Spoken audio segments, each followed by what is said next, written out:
Australian politicians scrambled to shore up undecided voters on Friday. It's the last day of an election campaign that's ended in mourning for one of the country's political giants. Former Prime Minister Bob Hawke, a charismatic leader of the left wing, passed away on Thursday, aged 89. Hawke's considered one of Australia's most transformative leaders, but he's also famous for what Aussies call his larrikin nature. Moments like this, after Australia won the America's Cup yacht race in 1983. I tell you what, any boss who sacks anyone for not turning up to die is a bum. Hawke's death came just 2 days before the big vote. Polls show his centre-left Labor Party could once again form government.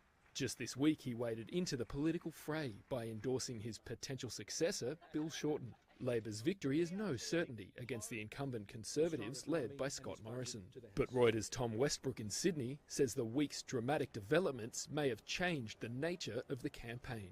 It has certainly thrown the campaign into chaos. On the day before the election, it has upended the political scene, and I think it really gets voters to cast their minds back to his era, which was a more sort of optimistic time in Australian politics where big ideas and big thinking dominated the day. Bob Hawke was a giant in Australia, a giant of Australian politics, and he changed the country. He lowered tariffs, he floated the dollar, he deregulated a rule-bound economy and laid the framework for the 28 years of growth which has followed his time in power.